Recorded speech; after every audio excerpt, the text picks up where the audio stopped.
Hello, this is your girl Essie. Babuzako gwe wenna osinzira tulaba oli Kampala wano UG kwasa lumi Luganda olw'ensonga nti njagala otuuke eri Munnayuganda yenna actually. So mbuzako gwe wenna ali eyo ng'oli Uganda wonna osinzira okulaba, ng'oli Saudi, ng'oli Dubai, ng'oli mu Europe, webale nnyo kwagala Essie. TikTok family, Instagram family, Facebook, nabalala, thank you so much for loving me. So leero tujja kukozesa eddakiika ntono nnyo, si nnyingi nnyo, olw'ensonga nti nina kye njagala okuyisaawo mpola mpola ate tumale tugende ku mulamwa gwaffe ogwaleero. Naye nga kansubire buli kimu kitambula bulungi. Gwe wenna nga ewo buli kimu kitambula bulungi, weyongera okwebaza Katonda, era nange nkwebaliza Katonda. Ate naawe nga tebitambula bulungi oba nga waliwo ebibaddewo, tongera okwekwata Mukama Katonda, tongera okwekkiririzaamu, tongera okusaba Katonda era tukwatireko so that ebintu bitambula bulungi. Okay? Yes. So manyi wenkola video zino mbeera n'abantu bangi mwe muli TikTok family eyo so abirabira my dear, mwe muli aba Instagram family, mwe muli Facebook, okay, mwe muli Twitter.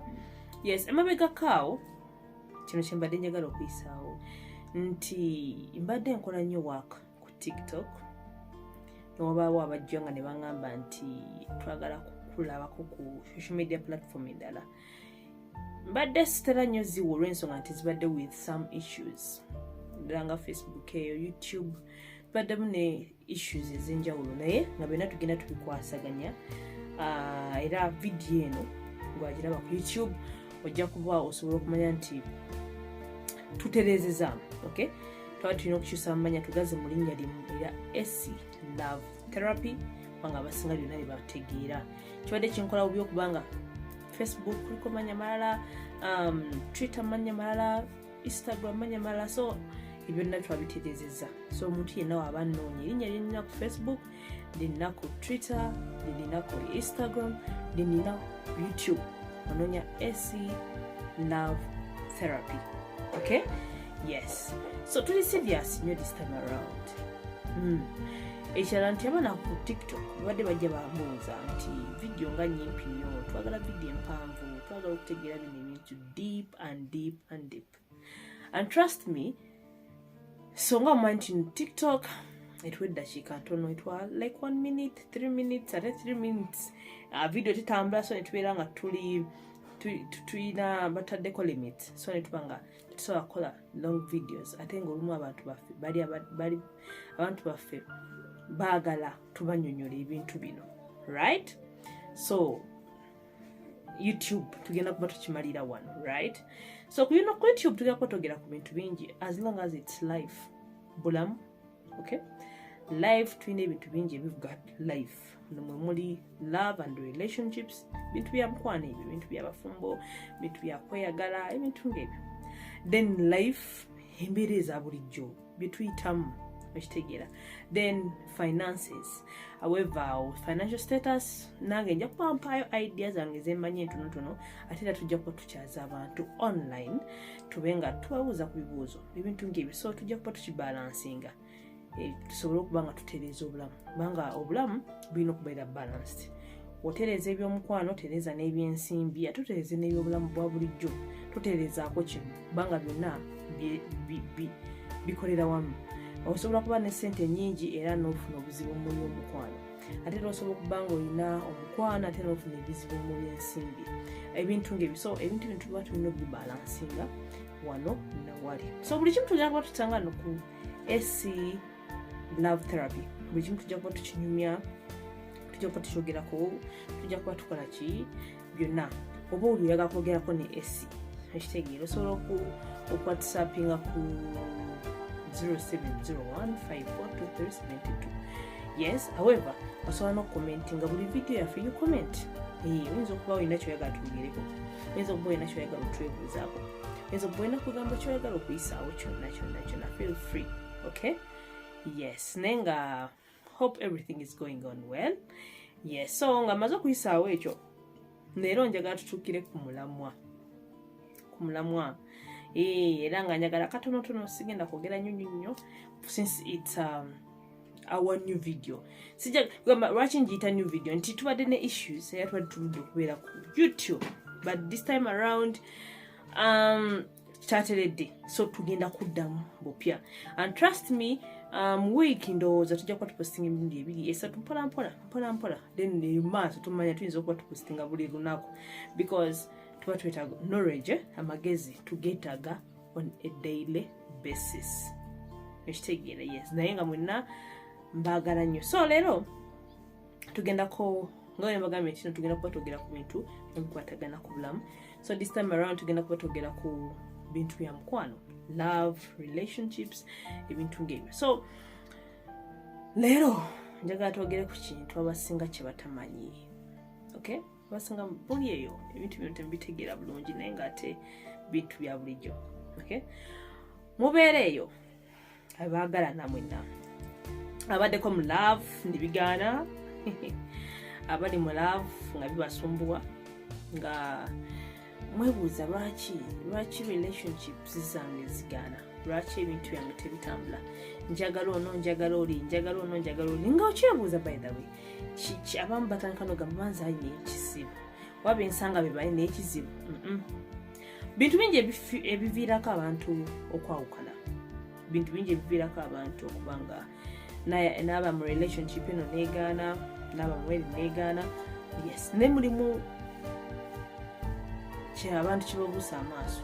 Mwezi ensonga ennyingi mulimu ensonga emu era ng'ekyasinza okubatabwanya. Ensonga emu eyo gye tuyita nti peer pressure.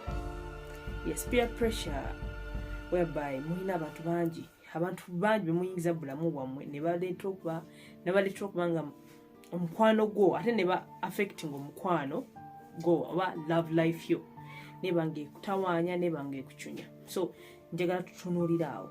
Okay, era leero njagala tutunuulira abantu babikanga bina ng'abo senga toba balansinga mu love relationship, mu relationship yo eno bayinza okuviira ku relationship yo okutagenda maaso.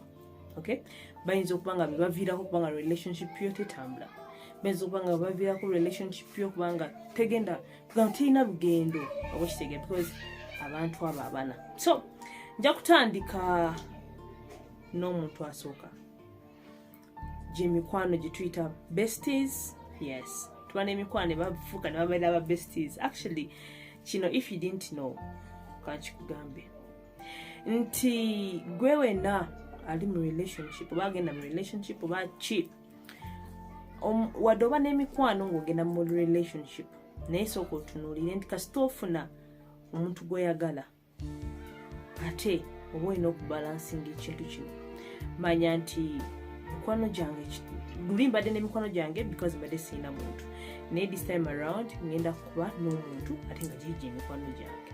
So kitegeeza nti omuntu gw'oyagala yalina okubeera bestie wo, omuntu gwe muli mu mukwano mwembi yalina okubeera nga ye muntu wasookera ddala then giri emikwano gyo negikola gijja. Ne buli wonabeera ne ba bestie abo balina engeri gye bakosaamu relationship, nti oluusi oyinza okuba afuna omuntu nga ye ba bestie bwe tebamwagala, oluusi ofunye omuntu si bye baliko ebyomukwano kakitegeeza nawe bajja kukulemesa okubeera nga teweeyagala. Kitegeera ate era tukikize kigaana omuntu azilanga azakwagala, azilanga aza omuntu akwagala, walaba nga bestie wo akulinnyo ku lusegera abamu bafunamu n'obujja, ebbuba si we kiri bujja nkoseza kigambo kirala nnyo but ebbuba. So nekitegeeza nti friend wo oba girlfriend oba boyfriend tekijja musanyusa kubanga bestie wo omuwadde gwosinza okutwala nga priority nti ye yasinga ye ng'omuntu. So ekyo nakyo kirowoozeeko nti wobeera mu relationship bano be tuyita ba besties olina okuba nga oteekawo ekkomo. Bantu basobolera ddala okuba nga ate bakulemesa oba balemesa relationships ez'enjawulo since oba olemeddwa okubalancing ekintu kino. Omuntu omulala number 2 yoyo gwe tuyita X. Omuntu oyo gwali oyagaddeko, omuntu oyo nga mbadde mukwano mwembi ne mwekyawa. So nosigala ngo communicating but nofuna omuntu omulala ne mu dating. Okitegera. So trust me or not. Nti X wo ayinza okuba ya moving on. Okitegera. Sayinza okuteekawo embeera yonna okulaba nti akuma obulamu obwo.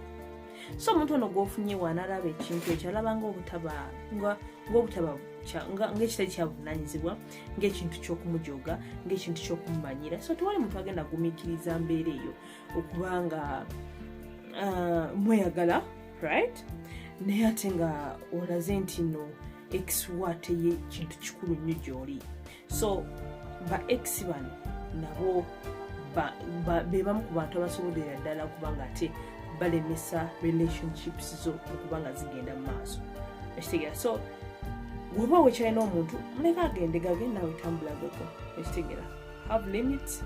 Yeah, tomulaga nnyo ate mupya nti no walina X era alina kyakyategeeza bulamu bwo. No. So muteekako stop obe nga ate otambuza obulamu bwo. Omuntu owokusatu ba family members. Okay? Kino nja kukyogerera ku side zombi bbiri nti abantu abamu wetugwa mu mukwano tubeera ate tusigala tukyali awo. Oli mami ate mami's girl ate mami's boy ate ebintu ng'ebyo. So you find out nti toyina limits. Okay? Ebintu bino bitwala mu ngeri yo.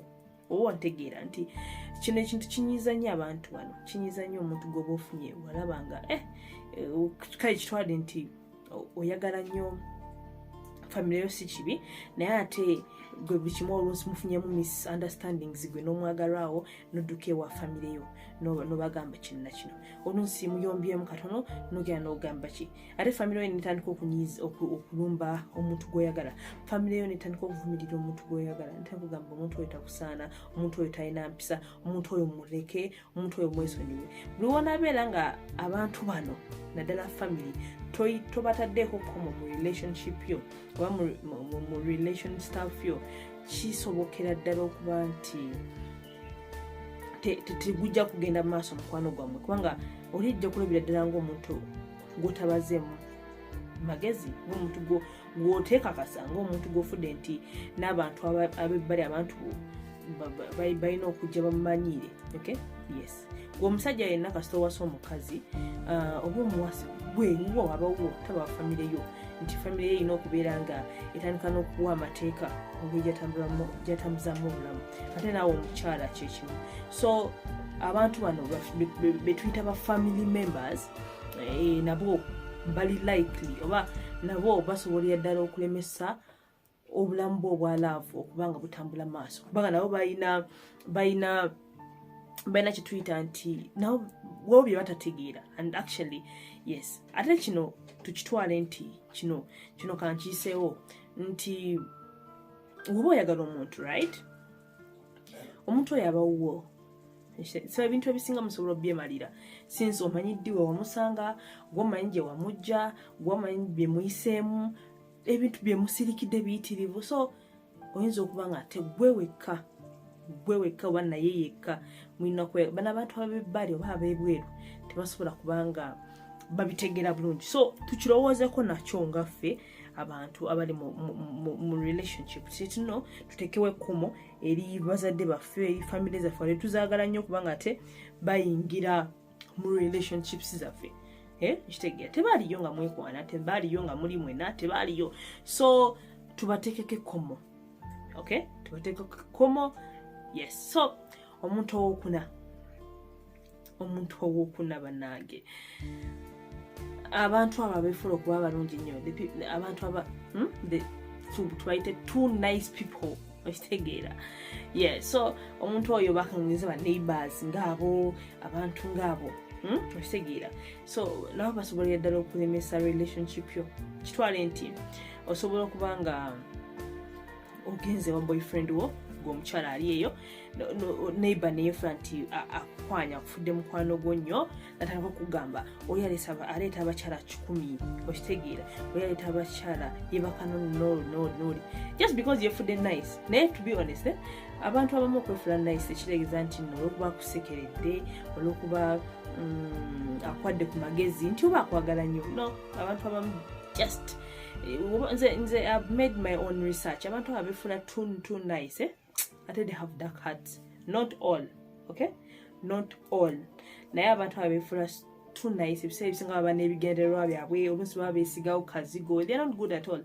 So wobeera ng'oli mu relationship yo abantu bano abefula nti too nice balumirirwa bakola ki manya bateekako kastopa manya w'okumubawuliriza manya w'okumubawa obudde manya w'okumubawa amatu because bayinza okuba kye boogera si kituufu at the end of it all relationship yo neekomaawo kubanga ojja kugenda olumba omuntu omugambe nti no baŋŋambye kino baŋŋambye kiri naye nga for real si bituufu. So think about it my dear.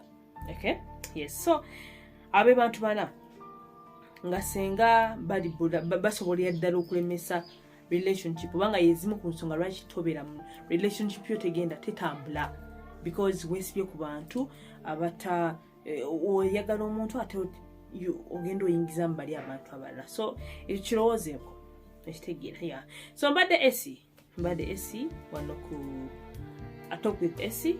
Mwenna mbabaza mwenna abalikinga abakomenting abasharing keep sharing the video, keep liking, keep commenting byonna mbagambye wonna ku social media platforms kati nakomyewo Facebook genda onoonye TikTok genda onoonye Instagram noonya ebintu ng'ebyo byonna nenga mwenna bambi badya mbagala nnyo mbagalye ddala. So we meet next time. Love you all.